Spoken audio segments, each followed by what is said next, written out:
Hi, Alma. Hi. Movie Talks, second shot. Yes. And which movie are we going to talk about tonight? The 2009 Tarantino movie, Inglourious Basterds. Okay. I will ask you to raise your voice. Okay. Yes. Sorry. Okay. It's all right. Yeah, 2009. So where are we starting? Do you want to tell us about a little bit, first of all, for whoever didn't watch it? Okay. So this movie is set during the Holocaust, and there are three main storylines. And so there's Shoshana, who has a confirmed background. She has a revenge story, and we see her motives for revenge. So she is a Jew in hiding who owns a cinema. Then we have the Bastards. They're a group of American soldiers, kind of, who take it upon themselves to kill as many Nazis as they can. And there's also Hans Lander, who's a Nazi officer, kind of. And he's chasing after the Bastards. He's the one who killed Shoshana's family, as can be seen in the start. Mm-hmm. And they all end up tying together at the climax. Okay. So what's special about this movie? This movie, as I said, was set in the Holocaust, but it's filmed in a very Western style. I can argue that all of Tarantino movies are similar to Western 1960s spaghetti westerns. So I also think that he exaggerates everything, but it works as well. So he exaggerates a lot of aspects of it. He has very good sound design. It's always over the top, and his music choices as well. They're very unexpected. Okay, so let's start with, so I can see that you having this impression is because you've watched few movies that he made? Yes, I've seen Django Unchained as well. Okay, so we can, I agree with you. It goes like it's kind of a line that goes across the board. He also did Kill Bill, he did Death Proof, he did Django that you saw, Pulp Fiction, and Once Upon a Time in Hollywood. However, you're talking about his, so let's take it step by step. You're talking about his music choices, the sound that he decorates his movies with. What's special about that? Well, the sound, everything's over the top. You see, there's a scene in Kill Bill that Kiddo unshafts a knife from her belt or something, and it sounds like a sword coming out of shackled armor. It sounds like metal clanging, and then you have the whoosh of it being thrown through the air. Everything's exaggerated. You have the person who was injured, I forgot her character's name, her head sliding against the glass. That was also very loud. Then you have the music choices, always defies expectations with that, as best can be seen with his first movie, Reservoir Dogs, the ear scene, which he used Stuck in the Middle with You, that song, while someone was being tortured, and he did it really well. It works incredibly well, and I think that's how it started. So you're actually saying it's kind of a contradiction between the music itself and the scene that we see, like it's kind of not matching. You wouldn't Yes, expect it. they don't match, but they work well. Okay. So let's go back to Inglourious. What else did you find special? Well, I think his use of color as well, that's amazing. He uses a lot of red in this movie, especially. You've also noticed that with all his main characters, he also puts them in bold primary colors. So there's Kiddo in a yellow tracksuit from Kill Bill, Django and Jackie Brown, they're in blue, Shoshana's in red. They're all in really bright colors, especially when they're on their mission. So that can be seen throughout all his movies, I think. What is do you remember what was the theme of Inglourious? Yes. I think the story structure as well, that's also like a Western. There are the three different storylines. They also kind of work with subcategories of Western stories or plots. So you have Shoshana, who was played by Melanie Laurent. Mm-hmm. Her character is the only one with a confirmed backstory, one that we saw. And because of this, we are more emotionally invested in her character. And this storyline, and we're more invested in this storyline than the other two, Mm-hmm. because we see why she wants revenge. So this is her revenge Western kind of thing. Then there's Aldo Rain, which was Brad Pitt's character. He was the leader of the Bastards. I think his storyline kind of contradicts with the outlaw rebel kind of Western thing. And Hans Lander, his plotline was kind of is parallel to law enforcement ones, since he's a villain in this, but it could be a corrupt law enforcement officer or something. So there are parallels with other spaghetti westerns. Yeah, it's kind of as well. It's kind of something unexpected to link the Holocaust with a spaghetti western. Is it? Yes, it is. Yes. Okay. All right. So, did you find yourself more attracted or interested in any particular figure in the story, or all of them were just, impressing you at the same level? I think the bar scene stood out the most, the bar shootout.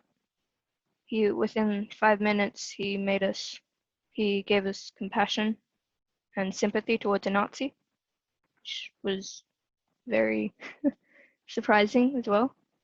And with this bar scene, there's one shot where after one of the characters puts up 3 fingers and gives himself away as a spy, that's 3 different shots that's 3 different types of shot without changing the camera at all, which was incredible.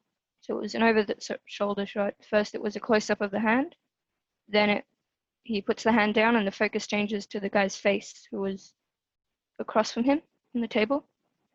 And that was 3 shots in one. It was over the shoulder, close up, and extreme close up and close up. Yes. And you could tell with his dialogue as well. The whole scene shifted there as well. Okay. In that exact moment. Are you familiar? I mean, like, it's very interesting to ask if you think, how close are you or how familiar are you with the Holocaust? I mean, being a Jewish person, yeah. And if what kind of I'm if you not that think familiar. this, sorry? I'm not that familiar with it. I've read a few books, I've seen a few movies, but I don't know that much.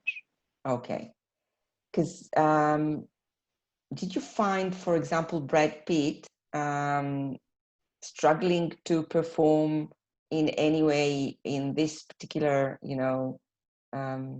subject? I don't think so, because I don't think he was emotionally connected to this character. This character wasn't an emotional one. This was an American who saw it was in the middle of a war and he was against this side, so that's all they had to do. He had to kill as many people on this side as possible. I don't think Okay. he had any problem with the performance. So do you think this movie is can be defined as a war movie? It could be. I would classify it as a Western, of course, but it's set in a war era, so I guess so. What about a mixture between war movie and fantasy? Because there are themes there, like episodes that are Yes, closer to fantasy, which is very much like yes. Tarantino. Hitler's death was so much better than what happened in real life. It was so much more climactic and dramatic. Yeah. Well, So that's a good example for like to demonstrate how actually it is a fantasy, because yes, killing Hitler is everyone's wish, had we been able to travel back in time. But, its accomplishment as cinema is even more dazzling. Yes, it is. It's So, very dramatic. yeah. So would you say maybe it's a kind of a homage to war movies? I think so, yes. Yeah, I do Okay. think so. I noticed that there is the theme. The song is a very old song. It's called The Green Leaves of Summer. I And didn't know that. okay. And the song is from another movie called The Alamo, not Tarantino's one. And it was done in 1960. Okay. Yeah. However, I would argue that this is not, even though there's a reason why he chose it. You actually don't have to be able to identify the melody in order to feel how effectively it sets the retro tone. This is why I'm saying it's kind of an homage. It's kind of a mix between as I said, the history, as if Tarantino is rewriting history. And that's, I think it became kind of a thing that he does. Um, do you agree? Yes. Yeah. Okay. I think he draws a lot of inspiration from the 60s as well, not just the music. He doesn't Okay. just use music. Um, I think the first time he ever used a original score, an original soundtrack, he worked with Ennio Morricone, who did many iconic westerns. And I think Tarantino also wrote the foreword for a book about shooting The Good, the Bad, and the Ugly, where Mm-hmm. he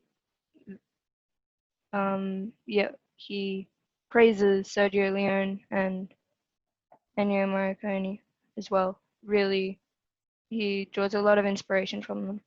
Yeah.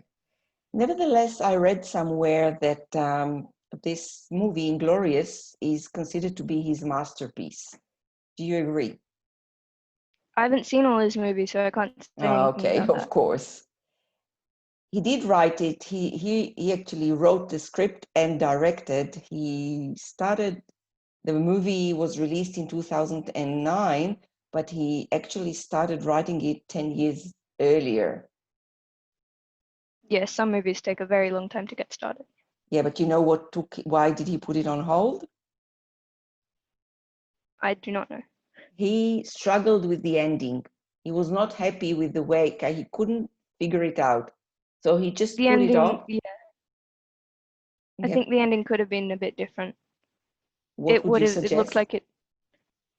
I think that the Hitler's death was a very satisfying ending, and it could have ended that, but he had to keep going, and it was satisfying. But then, since we find out that the bad guy is getting all the credit, and uh, Hans Lander, he was getting all the credit for Hitler's death, despite him being a Nazi.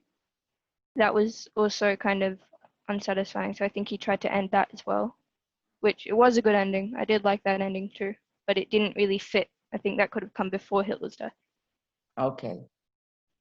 What about the camera? Yeah, the framing and the blocking, that he knows how to build tension with that a lot, was really good. I think the opening scene, the one where Hans Lander talks to the guy who's hiding Shoshana and his family, Mm-hmm. there's it makes you very uncomfortable, and it's combined with his really great writing as well. His dialogue scenes are incredible, but with the framing and the blocking, he knows how to make the each character look alone. One character looks more comfortable. Then once they start doing the paperwork, both of them are in the same scene. There's a lot less tension. We're just doing paperwork. It's safe.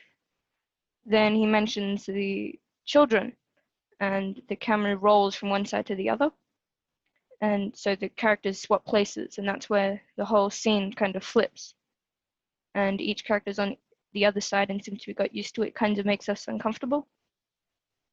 Then of course the Shoshana escapes after the floorboards have been shot, and it jumps 4 years into the future. But that opening scene was really incredible, with the pipes as well, the props. Each pipe kind of showed us what was going on with the characters as well, because one was very exaggerated and the other was kind of small and cowering. Okay. It was, yeah. I don't know how to explain it that way. That's okay. That's okay. I'm just wondering, as I'm listening to you, how many times have you watched the movie? Only once, but I have seen a few clips over and over again. Okay. Because you've got a lot of insights that it's amazing, because I would not like it. It will take me at least 5-6 times to watch it to observe. So I'm really impressed with your observations. That's great. Yeah. There are also other shot types that are similar with westerns as well. There are wide shots that are with a stationary camera where only one or two things are moving, and that draws our attention. That's usually used in a lot of western introductions. Also in The Good, the Bad, and the Ugly, the scene where the bad sits down, eats his food with the ugly, that kind of scene, that reminds you a lot of the opening scene between Hans Landa and the other character whose name I don't know. Yes, and there are a lot of parallels as well. If you have to choose one scene out of this movie, what that you can say, wow, this one is the best. Can you? Yeah, the bar scene, I really enjoyed that one. Can you elaborate, like what exactly happened there and what made you enjoy? Yeah, you have the climactic and dramatic shootout, like in several Western movies. And it's very chaotic. You don't know what's happening until after it's over.